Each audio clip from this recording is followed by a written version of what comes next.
All right, so are you ready to dive in? Because today we're tackling a big one. Mm-hmm. It's a question that just keeps coming up everywhere you look. Yeah. Can artificial intelligence truly be creative? Right. We're not just talking about robots painting pictures or anything. Yeah. This is about the very definition of human creativity. Absolutely. You shared this fascinating academic article with us, I did. and it really digs deep into the implications of AI on art music, even what it means to be human. Yeah, and I think what's so interesting about this article is that it doesn't just ask if AI can be creative. Okay. It actually challenges us to rethink the very concept of creativity itself. Ooh, I like that. It puts forward these two kind of contrasting viewpoints, you know? Okay. One side says, look, true creativity, it's inherently human. It's something AI can maybe try to copy, but it can never truly replicate. Okay. Then there's this other side that suggests that AI might already be exceeding human capabilities in ways that we don't even fully grasp yet.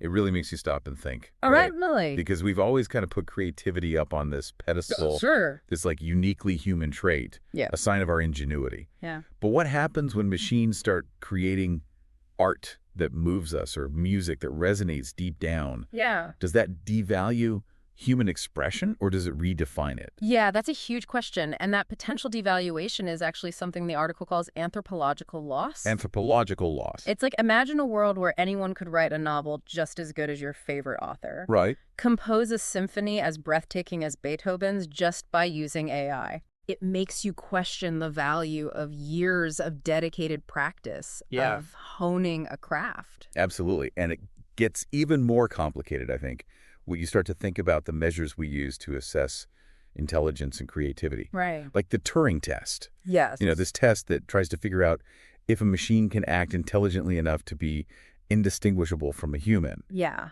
But can you really apply that to something as subjective and nuanced as creativity? That's the big question. And the article argues that the Turing test, while it's useful in some contexts, it just falls short when it comes to evaluating art. Okay. It's one thing for a machine to kind of mimic the technical skills you need for art or music. Sure.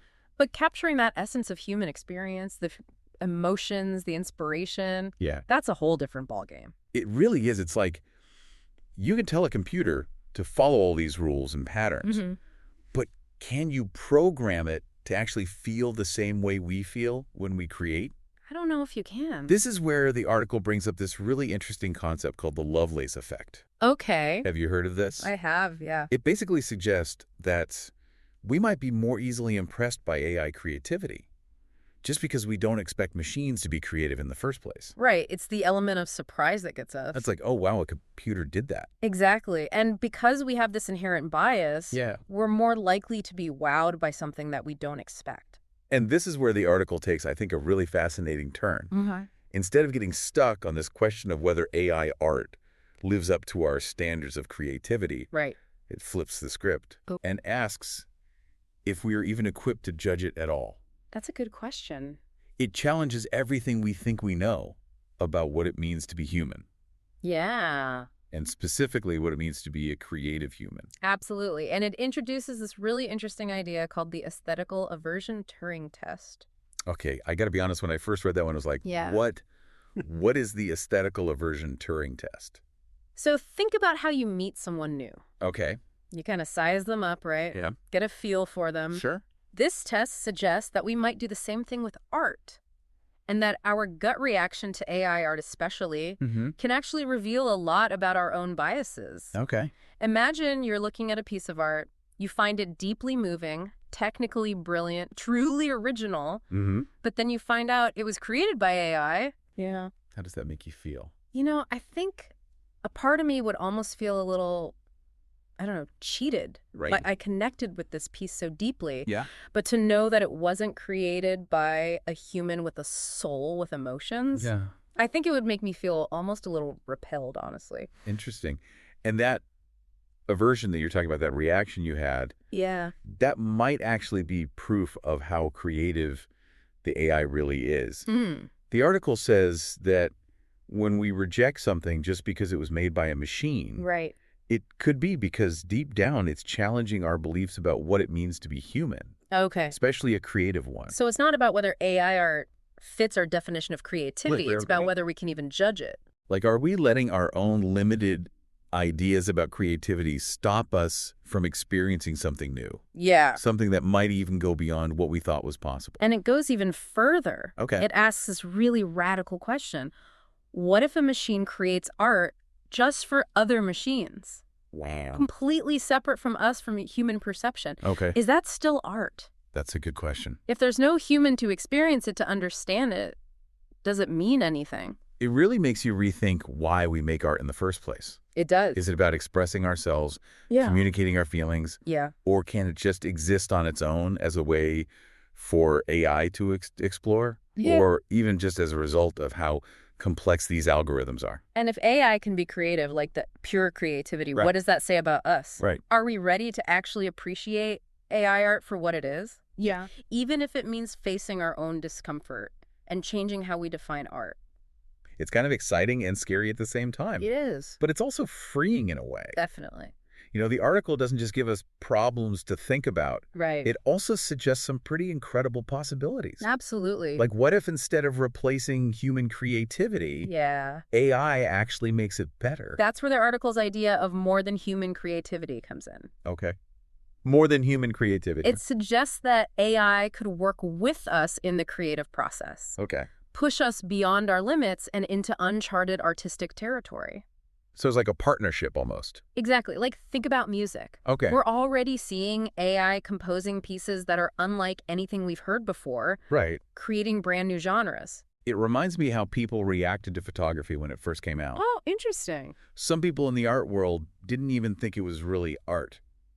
Because of the machine. Exactly, because it was made with a machine. Right. But look at it now. Exactly. It's its own art form with its own unique beauty and power. Right. Could the same thing happen with AI art? It's definitely possible. Yeah, And it shows how art is always changing. that's true.